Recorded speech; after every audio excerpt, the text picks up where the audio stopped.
आइए आपकी मुलाकात करवाते हैं हम आईआरएफसी। रेलवे को फाइनेंशियल फैसिलिटीज उपलब्ध कराने का कंपनी करती है कारोबार और दूसरी तिमाही तक 4,62,000 करोड़ से ज़्यादा का एयूएम था कंपनी का। कल बाजार के दौरान आए थे नतीजे, करीबन 2 बजे के आसपास मिले जुले रहे नतीजे। आय में रही 7.5% की कमी, कामकाजी मुनाफा 8% घटकर आया है, मार्जिन 99% के ऊपर स्टेबल है और वहीं मुनाफे में दिखी है 10% की बढ़त। आइए मुलाकात करते हैं कंपनी के चेयरमैन और मैनेजिंग डायरेक्टर मनोज कुमार दुबे साहब हमारे साथ कार्यक्रम में हो रहे हैं शामिल। दुबे साहब, हिंदू कॉलेज दिल्ली यूनिवर्सिटी से आपने ग्रेजुएशन किया है, पोस्ट ग्रेजुएशन किया है, Indian school of mines Dhanbad से आपने एमबीए की डिग्री हासिल की है और कॉनकोर में आप डायरेक्टर फाइनेंस के और सीएफओ के पद पर भी काम कर चुके हैं और भारतीय रेलवे में ई टेंडरिंग और ई ऑक्शन सिस्टम शुरू करने में दुबे साहब की बहुत ही बड़ी भूमिका है। बिल प्रोसेसिंग सिस्टम डिजिटाइजेशन और पेंशन सेटलमेंट शुरुआत करने में भी आपने काफ़ी कुछ बड़ा कंट्रीब्यूशन किया, इसे लीड किया है। दुबे साहब, गुड मॉर्निंग, बहुत बहुत स्वागत है आपका। धन्यवाद सर हमें समय देने के लिए। थोड़ी सुस्त तिमाही दिख रही है, आय और कामकाजी मुनाफा दोनों थोड़ा घट कर आया है, क्या वजह समझते हैं सर? आपकी इस तिमाही में क्या खास ट्रिगर्स हैं? अनिल जी नमस्कार और बहुत धन्यवाद। काफ़ी अच्छी बातें हमारे बारे में कहने के लिए। Thank you sir. टीवी पे मेरी आपसे पहली मुलाकात है जी। जो आपने कंपनी के रिजल्ट्स के बारे में बात किया, इस पर मैं कुछ स्पष्टीकरण देना चाहता हूँ। जो पहली अच्छी चीज़ है कि हमारा जो पैट है, जो शुद्ध लाभ है, वो डबल डिजिट में 10% से ऊपर ग्रो किया है Q2 में भी। और H1 देखें अगर कंसिस्टेंटली Q1 Q2 दोनों मिलाकर भी आप देखें तो हमारा जो शुद्ध लाभ है, पैट जो है, वो 10% से ऊपर में ग्रो किया है।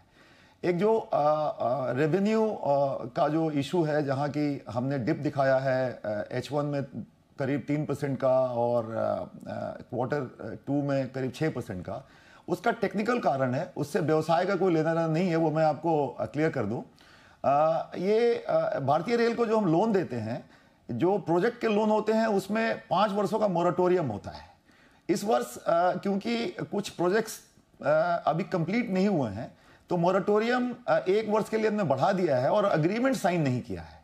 क्योंकि अग्रीमेंट हमने साइन नहीं किया है, तो अकाउंटिंग प्रिंसिपल्स जो है उसमें हम उसको रेवेन्यू रिकग्निशन नहीं कर पा रहे हैं, इसलिए हमारा जो आय है वो कम दिख रहा है। लेकिन आप देखेंगे शुद्ध लाभ जो हमारा वो पूरा दिख रहा है। अब ये 1 साल का मोरेटोरियम 31 मार्च को खत्म हो जाएगा और अप्रैल महीने में अगले एफवाई में हम इस वर्ष का भी अग्रीमेंट साइन करेंगे और अगले वर्ष का भी करेंगे, तो अगले वर्ष आपको आय में भी डबल जंप दिखेगा। तो पूरा जो हमारा जो गेम प्लान है इस वर्ष का डाइवर्सिफिकेशन में, जिसमें हम आपसे चर्चा करेंगे, उसमें यह है कि शुद्ध लाभ पे पूरा ध्यान दिया जाए और मार्जिन से पूरा ध्यान दिया जाए। और अब देखेंगे कि दोनों ही क्वार्टर में हम शुद्ध लाभ और मार्जिन दोनों में बहुत अच्छा कर रहे हैं। बिल्कुल, आपने बहुत अच्छे तरीके से समझाया भी।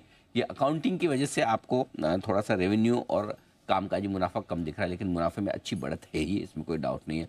अब आइए सर, आपकी एसेट क्वालिटी के बारे में बात करते हैं। किस तरह की रही है एसेट क्वालिटी और क्या इसमें और इम्प्रूवमेंट की गुंजाइश दिख रही है सर? अनिल जी, ये बड़ा इम्पोर्टेंट सवाल है जिसपे मैं, क्योंकि हमारा शेयर होल्डर बेस बहुत बड़ा है, 55 लाख के आसपास और उससे ज़्यादा, करीब करीब देश के 5 सबसे बड़ी कंपनियों जिसके शेयर धारक सबसे ज़्यादा हैं, उसमें हम भी आते हैं। तो हमारी जिम्मेदारी होती है कि हम सही खबर जो है आपके माध्यम से अपने शेयर होल्डर तक पहुंचाएं। तो देखिए, आईआरएफसी पिछले 38 सालों तक 2023-24 तक सिर्फ 1 क्लाइंट मॉडल पर काम करता था। इसका मतलब हुआ कि सिर्फ भारतीय रेल को हम फंडिंग करते थे। पिछले 2-3 वर्षों से ये तीसरा वर्ष है जब गवर्नमेंट बजटरी सपोर्ट जो है वो इंडियन रेलवे को पूरा कैपेक्स के लिए मिल रहा है। तो पिछले 3 वर्षों से हमने भारतीय रेल को कोई डिसबर्समेंट या लोन नहीं दिया है। लेकिन हमारा जो मैंडेट था, उस मैंडेट में लिखा हुआ था कि हम रेलवे सिस्टम में, इकोसिस्टम में किसी भी व्यवसाय का अगर कोई बैकवर्ड या फॉरवर्ड लिंकेज रेलवे से हो, उसको भी हम लोन दे सकते हैं। अब हमारा स्ट्रेंथ क्या है? मेरा स्ट्रेंथ ये था कि इस कंपनी का स्ट्रेंथ ये था कि हमारा मार्केट में सबसे अच्छा रेपुटेशन था, हम 0 एनपीए कंपनी है, तो हमारा जो बोरोइंग कॉस्ट है वो सबसे कम है और हम कॉस्ट प्लस मॉडल पे सिर्फ 40 पैसे का मुनाफा लेकर के हम भारतीय रेल को ये लोन दिया करते थे। मार्च महीने में हमें नवरत्ना का स्टेटस मिला और हमें ये भी गाइडेंस मिला कि भैया पूरे ये रेलवे इकोसिस्टम में जहां भी बैकवर्ड लिंकेजेस है वहां पे भी आप लोन दें। हमने होल ऑफ गवर्नमेंट अप्रोच का कंसेप्ट लेकर के पिछले मार्च से ये व्यवसाय शुरू किया है। अभी 6 महीनों में 45,000 करोड़ से ऊपर का हमने एसेट सैंक्शन किया है और करीब 7,000 करोड़ का हमने लोन डिस्बर्समेंट भी कर दिया है। आप ये समझें कि जब हमने शुरुआत किया था तो मेरे पास कोई पाइपलाइन नहीं था। तीसरा जो इंपॉर्टेंट चीज है, 40 पैसे का जो कॉस्ट प्लस मुझे मिलता था मार्जिन्स रेलवेज में, जब हम इकोसिस्टम में लोन करते हैं कॉम्पिटिटिव होने पे भी बैंक्स के साथ और एनबीएफसी के साथ कंपटीशन करने के बाद भी हमें 2 गुना से 3 गुना ज्यादा वहां पे मार्जिन्स मिल रहा है। तो आगे के वर्षों में, आगे के क्वार्टर्स में आप देखेंगे कि मेरा नेट इंटरेस्ट मार्जिन है वो काफी तेजी से ग्रो करेगा। और वही कारण है कि आप पिछले Q1 और इस Q2 का देखेंगे, जो हमारा शुद्ध लाभ है, जो पैट है, वो डबल डिजिट में ग्रो कर रहा है। तो हमने हमारी जो टीम है, यंग टीम है, उसमें कुछ बहुत सीनियर लोग भी लीड करते हैं, लेकिन मेजॉरिटी हमारी यंग टीम है, वो काफी चार्ज अप है इसको लेकर के कि एक नया मॉडल जो बना है IRFC 2.0 का, जहां पे कि रेलवे को भी हम फंडिंग करेंगे और रेलवे इकोसिस्टम में हम डाइवर्सिफिकेशन प्लान के साथ भी फंडिंग करेंगे। इससे अच्छी बात यह आ रही है कि शेयर होल्डर्स के लिए जो हम यील्ड निकाल के लाएंगे, जो शुद्ध लाभ निकाल के लाएंगे, वो काफी बेहतर होगा और हर क्वार्टर में आप देखेंगे कि वो बेहतर होता चला जाएगा। बिल्कुल, आपने पहले 6 महीने में 45,382 करोड़ के आसपास के जो बिजनेस एग्रीमेंट साइन किए हैं पावर जनरेशन, रिन्यूएबल एनर्जी वगैरह में, जो रेलवे से हटके। लेकिन आपने जैसा कहा भी, इंटरेस्टिंग बात यह कि रेलवे से कम बिजनेस होने के बावजूद, नया बिजनेस नहीं होने के बावजूद कंपनी की परफॉर्मेंस दमदार है। आपका हाईएस्ट एवर क्वार्टरली प्रॉफिट आया है 1777 करोड़ का। तो सर, कोई खास वजह कि इंडियन रेलवे से आपका बिजनेस इतना कम क्यों हो रहा है, और क्या भविष्य में भी यही ट्रेंड रहेगा या फिर से आपका इंडियन रेलवे से बिजनेस बढ़ने की संभावनाएं हैं? अनिल जी, इसके 2 आंसर मैं बड़े स्पष्ट तरीके देना चाहता हूं। जो अच्छी बात यह है कि इंडियन रेलवे का तो हम सोल फिनांसर है ही हैं, हम उनके अधिकृत लेंडर्स हैं। अगर उनको कोई भी आवश्यकता होगी तो हम ही देंगे जब भी उन्हें आवश्यकता होगी। इसके अलावा कंपनी ने कभी इस वर्ष से पहले इकोसिस्टम में रेलवे के अलावा किसी को फंडिंग नहीं किया था। जब हमने करना शुरू किया है, हमारा ओवरहेड कॉस्ट, आपको एक और चीज बता दें अनिल जी, हमारा ओवरहेड कॉस्ट इंडस्ट्री में सिर्फ 10 से 15 पैसे के बीच में रहता है, विच इज लोएस्ट, सबसे कम है। और यही हमारा स्ट्रेंथ है, क्योंकि हम बहुत ही कॉम्पिटिटिव रेट्स पर अपने क्लाइंट्स को लेंड कर पा रहे हैं और हमारे क्लाइंट्स पूरे होल ऑफ गवर्नमेंट वाले हैं। हमें लगता है कि जो केपेक्स इस देश में, क्योंकि 70% से अधिक का केपेक्स सरकारी तंत्र के लोग ही खर्च कर रहे हैं, उनको भी सस्ते दर पे लोन मुहैया कराया जाना चाहिए। उससे उसका कैस्केडिंग इफेक्ट ये होगा कि जो आम जनता जहां पे सुविधा जानी है वो सस्ते दर पे जाएगा। और हम IRFC में हमारा मोटो वही है कि क्योंकि हम होल ऑफ गवर्नमेंट अप्रोच में फंडिंग करने जा रहे हैं, रेलवे को सेंटर में रख करके, तो हम सस्ते दर पे मुहैया करा पा रहे हैं और हम बड़ा अट्रैक्टिव है, हमें बिजनेस की कोई कमी नजर नहीं आ रही है। ये पहली बात हुई। दूसरी बात, आपने पूछा कि रेलवेज में फंडिंग का फ्यूचर क्या होगा।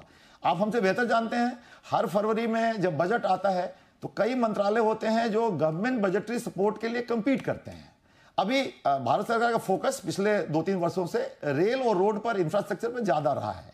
अब रेल का जो एनुअल एपेटाइट है, जो भूख है खर्च करने का केपेक्स के लिए, देश के लिए, वो 2.5 लाख करोड़ से ज्यादा हर वर्ष होने वाला है। 3 वर्षों से पूरा बजटरी सपोर्ट गवर्नमेंट से मिल रहा है और हम बीच में अपना बिजनेस इकोसिस्टम में कर रहे हैं। भविष्य में जब भी कोई गैप बनेगा जहां पे कि बजटरी सपोर्ट पूरा नहीं मिलेगा भारतीय रेल को, ऑब्वियसली हम उसे पिच करेंगे।